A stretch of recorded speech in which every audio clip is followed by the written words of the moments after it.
Hello everyone, जैसे आप लोगों को पता है कि सीटेट का फॉर्म फिलअप हो रहा है।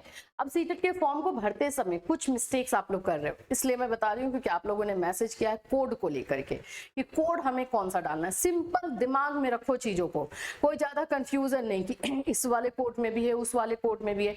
बस जो आपका क्वालिफिकेशन है वो आपके कोड में दिखना चाहिए, उसके बारे में बात करेंगे। साथ ही साथ कौन कौन से मिस्टेक नहीं करने हैं, जैसे लैंग्वेज को सिलेक्ट करने में भी मिस्टेक आ रहा है, लैंग्वेज 1 लैंग्वेज 2 कैसे हम करेंगे उस पर बात करेंगे। कॉम्बिनेशन को लेकर प्रॉब्लम आ रहा है कि हमारा क्या होगा, आर्ट्स होगा, एसएसटी होगा, साइंस होगा, इस पर भी आप लोग को प्रॉब्लम है भाई। तो चलो इन सभी चीजों को लेकर के आज इस वीडियो में हम बात करने वाले हैं। ध्यान से देखना और ये मिस्टेक बिल्कुल रिपीट मत करना फॉर्म भरते समय, नहीं तो पता चला सीटेट भी निकाल के बैठ गए हो और क्योंकि ये सारा मिस्टेक करके रखे हो तो वो फिर आपका वैलिड भी ना हो। ये सारी चीजें नहीं करना है, ठीक है। चलिए स्टार्ट करते हैं। उससे पहले मैं बता दूं कि सीटेट का बैच आप लोगों को हमारे ऐप पर जो है अब लॉन्च हो गया है, आप जाकर के वहां पर देख सकते हैं। ये हमारे सीटेट के बैच में इस बार हमारे सीटेट के बच्चों का परफॉर्मेंस अच्छा रहा, बहुत अच्छे से। देखो जब भी अगर कोई रिजल्ट अच्छा आता है तो टीचर एंड स्टूडेंट दोनों की मेहनत होती है। तो आप लोगों ने भी अच्छा किया था, हमने भी आपको अच्छा दिया, तो जिसकी वजह से रिजल्ट अच्छा रहा। तो अब हम कोशिश करेंगे कि इस बार का हमारा जो बैच आए उसमें भी उसी तरह से रहे। आप बोलोगे मैम सीटेट का तो इस बार रिजल्ट खराब हुआ था, बाकी जगहों पे था, बट हमारे बैच से बच्चे बहुत सारे निकल गए थे। यहाँ पे देखिए सीटेट का आप लोग को बैच दिख रहा है। सीटेट सितंबर यहाँ पर 2026 सितंबर में एग्जामिनेशन होने वाला है। आप यहाँ से जाकर के ये बैच ले सकते हो। बैच आपको 899 में मिलेगा, आप अभी आपको डिस्काउंट में है, 899 में है और ये 1199 में है। जैसे ही 50 बच्चे हो जाएंगे, ये थोड़ा सा कम भी हो, ज्यादा भी हो सकता है, जो है वो रहेगा, इसीलिए जल्दी से जल्दी जाके एनरोल हो जाओगे। अगर आप यूपी टेट का लेना चाहते हैं तो वो भी है हमारे टेट कोर्स में, आप यूपी टेट का भी बैच जाकर के ले सकते हैं। यूपी टेट का भी प्रिपरेशन आपको करवाया जा रहा है, ठीक है। यहाँ पर यूपी टेट 799 में है, आप लोगों का 1199। ये सारी चीजें देख सकते हो, यहाँ से जाके आप बैच ले सकते हो। और हमारे इसी चैनल पर भी आप लोगों का जो है यूट्यूब पे फ्री बैच भी चलाया जा रहा है, फ्री क्लासेस हो रहे हैं। 5 बजे मैं क्लास लेती हूँ और 7 बजे एसएसटी के सर लेते हैं, तो वो क्लास भी आप ज्वाइन कर सकते हैं। चलिए बात करते हैं सीटेट को लेकर। सबसे पहले कोड को लेकर बात करते हैं। इस तरह से आप ही लोगों ने इमेज भेजा है, भाई ब्लरी है थोड़ा सा, लेकिन समझ में आ रहा है कि क्या लिखा हुआ है। देखिए बोलते हैं बच्चे पूछते हैं मैम हम लोग बीएड अपीयरिंग में हैं, यानी कि अभी हम बीएड कर रहे हैं, तो हम कौन सा लें। परसुइंग जो लिखा रहेगा बीएड का वो वाला आपको सिलेक्ट करना है। जैसे यहाँ पर मैं आपको एक लाइन देती हूँ, ये पेपर 1 का है, ठीक है, ये पेपर 2 का है ना। पेपर 1 में यहाँ पे पहला ऑप्शन रहता है सीनियर सेकेंडरी और its equivalent with at least 50% marks and passed और परसुइंग 2 इयर्स डिप्लोमा। जो भी बच्चे डीएलएड परसुइंग हैं, यानी कि उसमें अभी उनका एडमिशन हुआ है, वो अभी पढ़ ही रहे हैं, तो यहाँ पर कर सकते हैं। यहाँ पर आप जो सेकेंड आप लास्ट वाले सेमेस्टर में है, 3rd सेमेस्टर या 4th सेमेस्टर में है, वो आप इसको आप लोग देख सकते हो, इसमें आप लोग कर सकते हो, ठीक है। Senior secondary its equivalent with at least 45% marks, जिनका 50% मार्क्स नहीं है, 45% मार्क्स है, वो इस वाले को सिलेक्ट कर लेंगे। इसी तरह से इसमें और भी है, senior secondary its equivalent with at least 50% marks.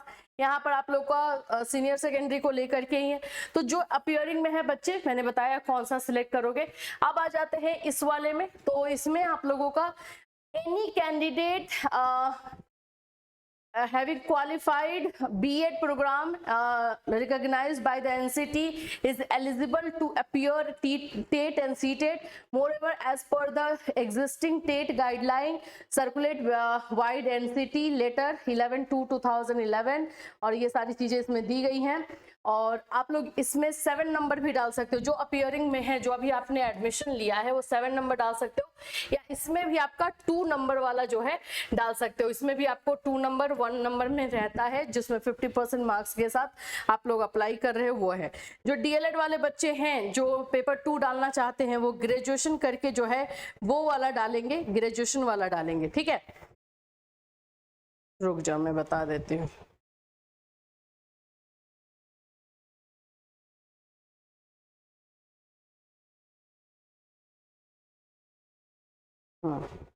जो डीएलएड वाले बच्चे हैं, आप लोग ग्रेजुएशन, आपका 1 नंबर का पॉइंट रहता है पेपर 2 में, ग्रेजुएशन एंड पास्ट और pursuing 2 years diploma in elementary education by whatever known name. तो आप लोग अगर डीएलएड कर रहे हैं और आपका जो है ग्रेजुएशन बेसिस पे होगा ये वाला पेपर 2 का, तो आप इसमें जो है 1 नंबर दे सकते हैं।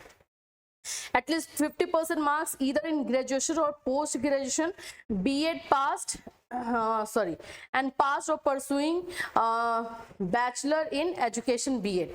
अब यहाँ पर है कि किसी किसी बच्चे का 50% मार्क्स जो है ग्रेजुएशन में नहीं होता है, तो पोस्ट ग्रेजुएशन के बेसिस पे भर रहे होंगे, उनका उसमें होगा, तो वो 2 नंबर पॉइंट डालेंगे क्योंकि इस 2 नंबर पॉइंट में 50% मार्क्स के बारे में जो है बातें हो रही हैं, जिसमें भी आपका 50 है।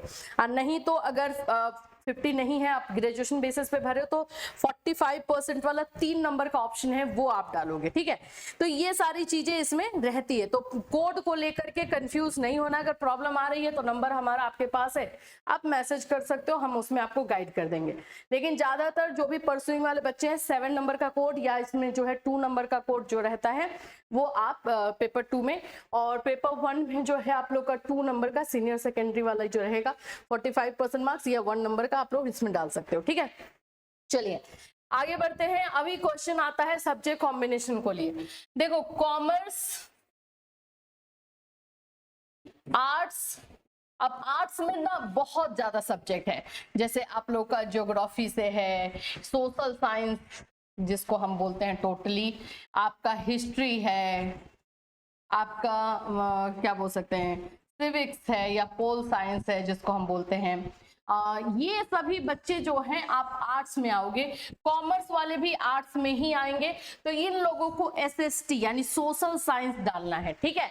इधर में जो है हमारे साइंस वाले बच्चे आ जाते हैं, साइंस में बच्चे साइंस और एंड मैथ्स इनको पढ़ना होगा, चाहे आपने बायो साइंस ही रखा है, लेकिन अगर आप जो है बायो साइंस के भी हो तो भी आपको साइंस एंड मैथ्स पढ़ना होगा आपको फिर। तो इसमें तो जो है भाई जैसे पीसीएम फिजिक्स केमिस्ट्री मैथ लिया हुआ है, पीसीबी है फिजिक्स केमिस्ट्री बायो है, वो भी इसमें आएंगे। इसमें एग्रीकल्चर वाले भी बच्चे आएंगे, ठीक है, तो ये भी बच्चे आएंगे।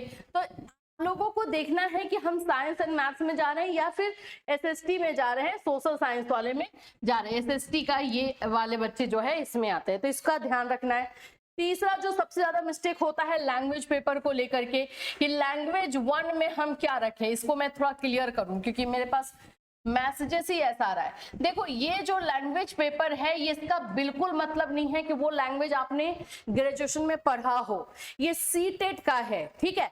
तो इसमें आप कोई भी लैंग्वेज, ये जितना भी लैंग्वेज आपको ऑफर कर रहे हैं उसमें से कोई भी 2 लैंग्वेज सिलेक्ट कर सकते हो, चाहे आपने उसको ग्रेजुएशन में रखा है या नहीं रखा है, बीएड में आपने रखा है या नहीं रखा, उससे कोई इसका लेना देना नहीं है। क्योंकि देखो इसमें मगही होता है, इसमें सॉरी मगही क्या क्या एक और लैंग्वेज को शामिल किया गया है, मैथिली है ना, कोई एक और लैंग्वेज को जो है इंक्लूड किया गया। इसमें आपका संस्कृत होता है, गुजराती है, तो ये सब थोड़ी ना है कि हर कोई पढ़ा होगा ग्रेजुएशन में, तो आप कोई भी 2 लैंग्वेज ले सकते हो।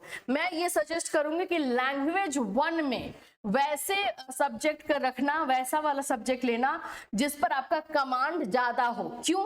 क्योंकि इसमें जो पैसेज आता है, 2 पैसेजेस तो सभी जगह आते हैं, ठीक है, 2 पैसेज आएगा। एक पैसेज जो है स्टोरी से होता है, प्रोज स्टोरी से आता है, और एक पैसेज पोएम से आता है। तो कभी भी हम लोग जो है वो लैंग्वेज को लैंग्वेज 1 में रखते हैं जो हमें थोड़ा ज्यादा अच्छे से समझ में आए, क्योंकि पोएम तो ऐसे ही कविता समझना थोड़ा डिफिकल्ट होता है ना, घुमा फिरा के रहता है, डायरेक्ट रहता नहीं है। तो वही वाला सब्जेक्ट हमको लेना है लैंग्वेज 1 में जिस पर हमें ज्यादा पकड़ है। इसलिए मैं सजेस्ट करती हूँ कि लैंग्वेज 1 में हिंदी रखो। अभी कितना भी है तो हिंदी आपको आ ही रहा होगा, आप इंडिया में रह रहे हो भाई, तो जो भी है आपको थोड़ा बहुत भी समझ में आ जाएगा अगर कुछ भी नहीं आता है तो इसलिए लैंग्वेज 1 में। लेकिन किसी किसी का हिंदी बहुत ही वीक होता है, मतलब कुछ समझ ही नहीं पाते, तो फिर उनके लिए बेकार हो जाएगा। तो फिर आपको इंग्लिश, संस्कृत, उर्दू जो भी है आपका उसके साथ ही आपको जाना होगा। लैंग्वेज 2 में आप कोई भी सब्जेक्ट ले सकते हो, इसमें भी 2 पैसेजेस रहेगा, दोनों पैसेजेस स्टोरी से रहेगा। तो देखो स्टोरी सॉल्व करना जो है थोड़ा इजी हो जाता है कंपेयर टू पोएम, कविता। तो इसलिए बोला जाता है लैंग्वेज 1 लैंग्वेज 2 को सिलेक्ट करते समय इन सभी चीजों का ध्यान में रखना है। ठीक है, तो यही सारी चीजें हैं भाई, सीटेट के फॉर्म को भरते समय इन सभी चीजों का ध्यान रखिए, प्रिपरेशन कीजिए, ट्राई कीजिए कि इस बार का सीटेट आपका निकल जाए। सीटेट अगर क्रैक हो जाता है तो आगे आने वाली जो भी वैकेंसीज रहेगी उसमें आप अप्लाई कर पाओगे। चलिए फिर मिलूंगी, till then take care everyone.